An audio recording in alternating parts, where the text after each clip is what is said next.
আমার মনে আছে এখনো যে তখন শেখ মুজিবুর রহমান অর্থনৈতিক সমিতির একটি আপনার সভা হচ্ছিল, ডক্টর মোজারুল হক সেই অর্থনৈতিক সমিতির প্রেসিডেন্ট ছিলেন। তিনি মুজিবুর রহমানকে পাশে বসিয়ে তিনি যে কথাটি বলেছিলেন যে মাননীয় রাষ্ট্রপতি, বাংলাদেশের অর্থনীতি অতি তীব্র গতিতে রসাতলে যাচ্ছে।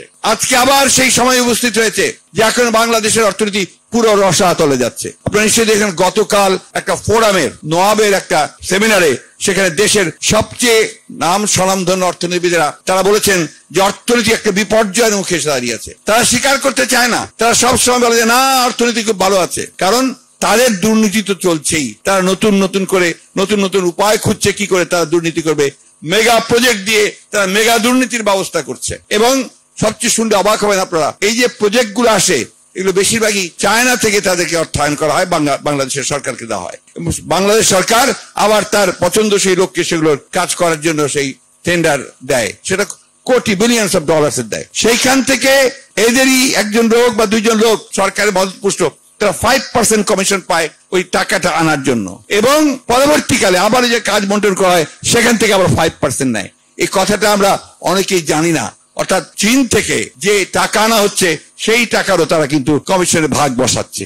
অর্থাৎ চীন থেকে যে টাকা আনা হচ্ছে সেই টাকারও তারা কিন্তু কমিশনের ভাগ বসাচ্ছে। আজকে প্রতিটি ক্ষেত্রে দেখবেন কমিশন ছাড়া তারা কোনো কাজ করে না। শুধু তাই নয়, এখানে কয়েকটি আর্থিক প্রতিষ্ঠান নতুন তৈরি করা হয়েছে। আপনারা জানেন নগদ বলে একটা তৈরি করা হয়েছে। নগদ, এই নগদের টাকা প্রতিটি ট্রানজাকশন থেকে প্রতি টাকায় 5 পয়সা করে কমিশন পায়। সেই কমিশন কোথায় যায়? সেই কমিশন দেশের বাইরে চলে যায়।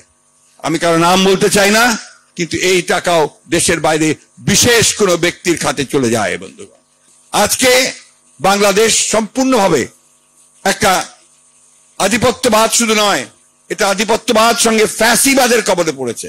যারা আজকে বাংলাদেশকে শাসন করছে এদের সঙ্গে জনগণের কোনো সম্পর্ক নেই, এরা জনগণ থেকে সম্পূর্ণ বিচ্ছিন্ন। তাই আজকে তারা এই নির্বাচনকে বাদ দিয়ে তারা তাদের মতো করে সেই নির্বাচন করছে, যে নির্বাচন জনগণ 7 তারিখে বর্জন করেছে, কেউ ভোট কেন্দ্রে যায়নি। এখন আমার নিঃসন্দেহে আমাদের সামনে আজকে আরো একটা কঠিন সময় এসেছে। এই সময়টি হচ্ছে যে এই ফ্যাসিবাদ যারা আমাদের বুকের উপর চেপে বসে আছে তারা সব দিক দিয়ে রাষ্ট্রযন্ত্রকে দখল করে নিয়েছে, সমস্ত প্রতিষ্ঠানগুলোকে ভেঙে ফেলছে, অর্থনীতিকে ধ্বংসের শেষ পর্যায়ে নিয়ে চলে গেছে। এটা অবশ্য আওয়ামী লীগের চরিত্র। তারা যখনই ক্ষমতায় আসে তারা এত বেশি দুর্নীতি লুটপাট করে যে তখন সেই অর্থনীতি আর টিকে থাকতে পারে না।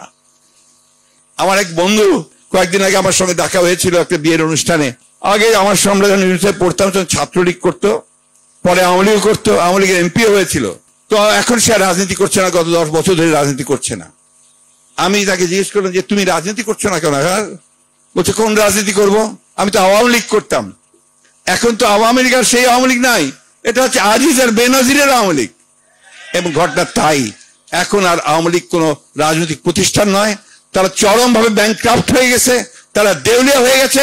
তাই সম্পূর্ণভাবে এই সমস্ত দুর্নীতিবাজ আমলাদের উপরে, দুর্নীতিবাজ রাজকর্মচারীদের সঙ্গে আতাত করে তাকে ক্ষমতায় টিকে থাকতে হচ্ছে। বন্ধুগণ,